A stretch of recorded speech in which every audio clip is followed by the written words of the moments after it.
రైతాంగ సమస్యల్ని పరిష్కారం కోసం ఉద్యమాలు ఇప్పటికే చేస్తున్నాం. వీటిని మరింత బలోపేతం చేయాలని కూడా మేము ఆకాంక్షిస్తున్నాము.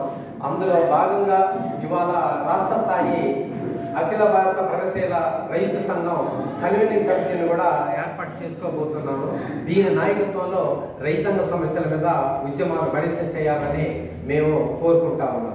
ఈ రోజు వ్యవసాయ రంగం తీవ్రమైనటువంటి సంక్షోభం ఎదుర్కోవడానికి గల కారణం ఈ కేంద్ర రాష్ట్ర ప్రభుత్వాలు రైతాంగం గురించి మాటల్లో ఏం చెప్పినా వాళ్ళు చేతల్లో మాత్రం కార్పొరేట్ వర్గాలకు అనుకూలంగా వాళ్ళు నిర్ణయాలు తీసుకుంటున్నారు. మొత్తం వ్యవసాయ రంగాన్ని కుదోల పడేసి ఈ వ్యవసాయ రంగం మీద వాళ్ళ యొక్క ఆధిపత్యం సంపాదించాలని వాళ్ళు ఆలోచిస్తూ ఉన్నారు.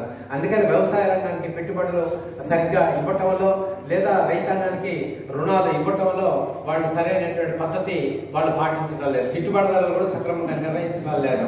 ఈ కేంద్ర ప్రభుత్వం నిర్ణయించిన సంఘమే స్వామినాథన్ కమిషన్ సిఫారసులు కూడా వాళ్ళు అమలు చేయడం లేదు.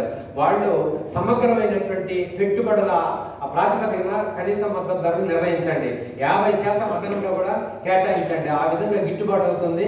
దాంతో రైతు ఇబ్బందులు లేకుండా నిలబడగలుగుతాడని చెబితే దాన్ని ఆమోదించి ఇంతవరకు సమగ్రంగా వాళ్ళు అమలు చేయడం లేదు. ఇది రైతు వ్యతిరేక విధానం తప్ప మరొకటి కాదు. దీన్ని మా సంఘం వ్యతిరేకిస్తా ఉంది.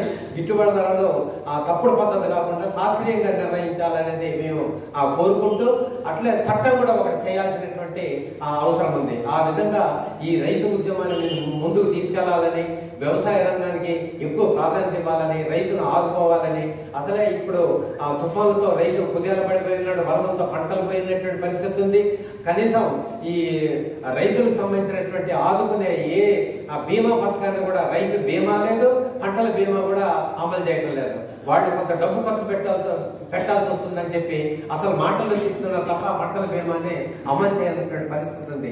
ఇలాంటి తప్పుడు విధానాలకు వ్యతిరేకంగా మా సంఘం పోరాటం చేయడానికి ఈ రోజు మేము ప్లాన్ చేసుకుంటున్నాం.